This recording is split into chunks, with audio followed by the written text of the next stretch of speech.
I have weakness? I am nothing but weakness.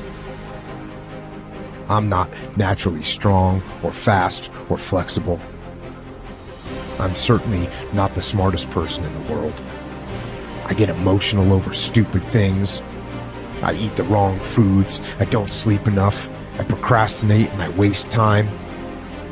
I care too much about meaningless things and not enough about important things. My ego is too big. My mind is too small, often trapped inside itself.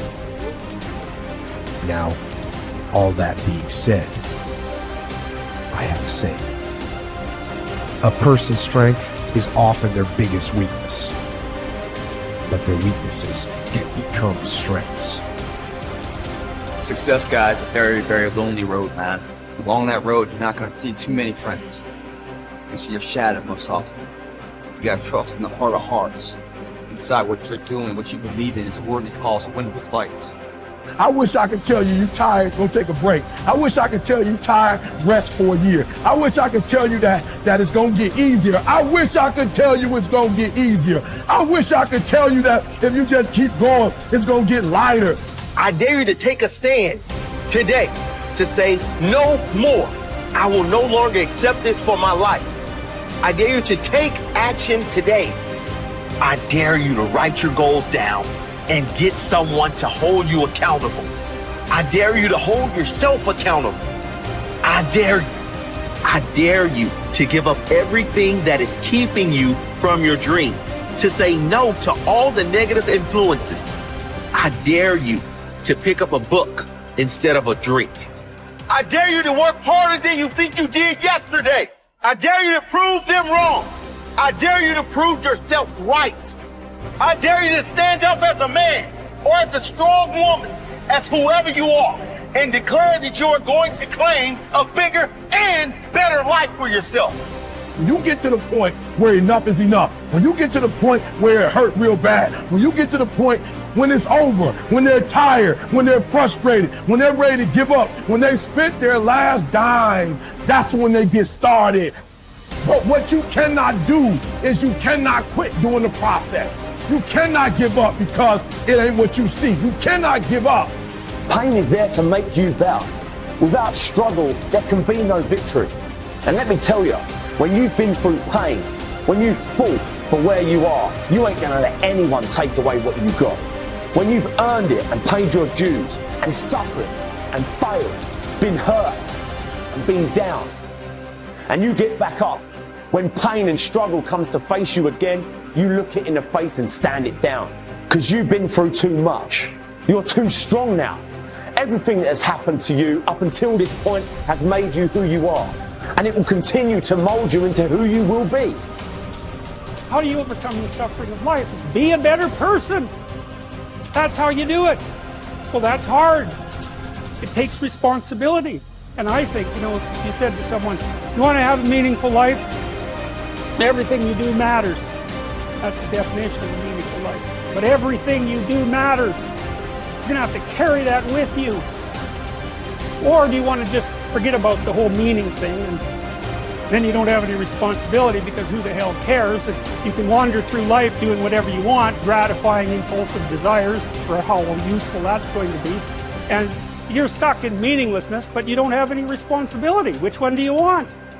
Well, ask yourself, which one are you pursuing?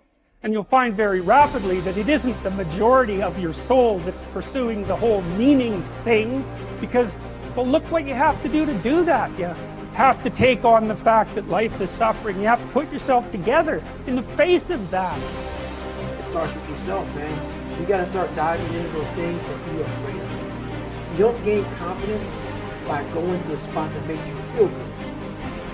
It's gonna be a false reality.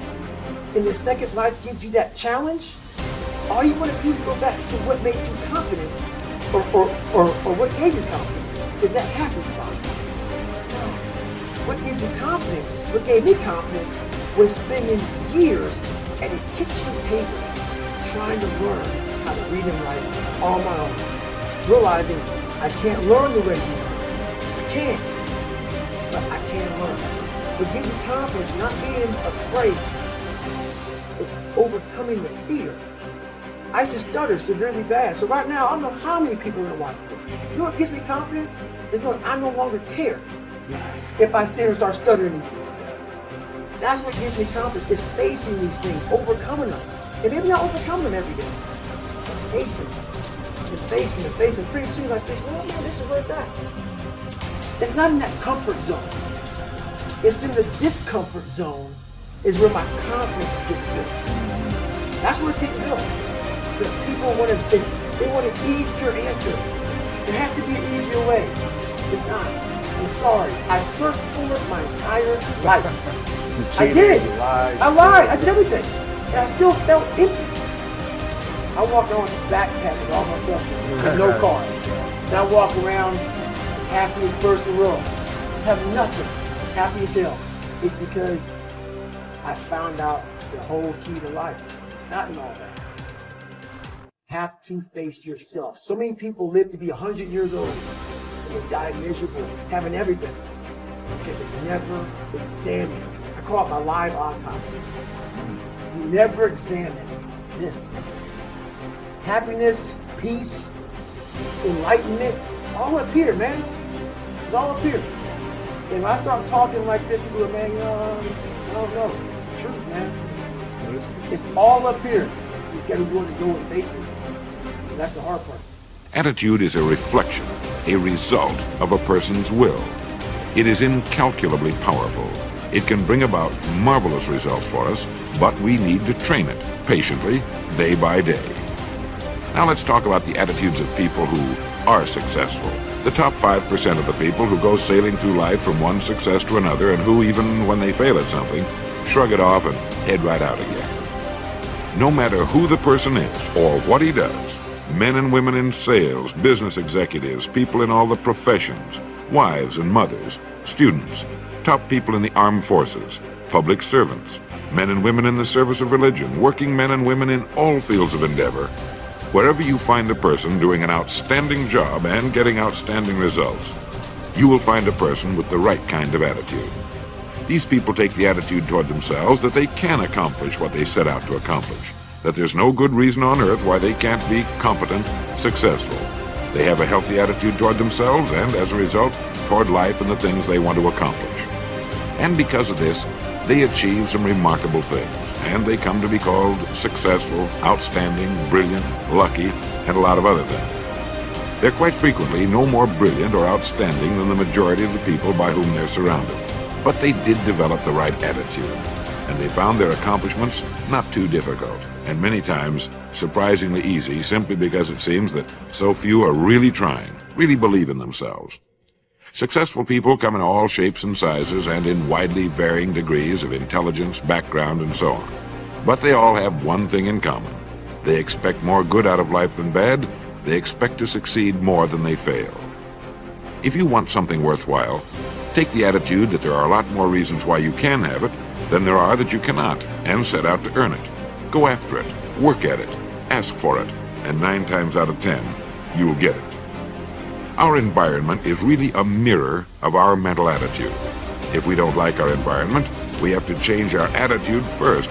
Your ability and willingness to discipline yourself to accept personal responsibility for your life are essential to happiness, health, success, achievement, and personal leadership. Accepting responsibility is one of the hardest of all disciplines, but without it, no success is possible.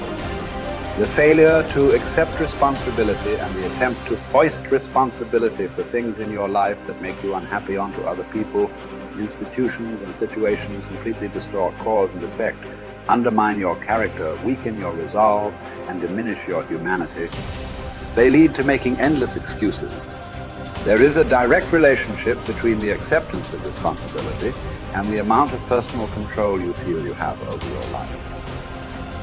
This means that the more you accept responsibility, the greater sense of control you experience. There is also a direct relationship between the amount of control you feel you have and how positive you feel. The more you feel that you have a high sense of control in the important areas of your life, the more positive and happy you are in everything you do. When you accept responsibility, You feel strong, powerful, and purposeful. Accepting responsibility eliminates the negative emotions that rob you of happiness and contentment.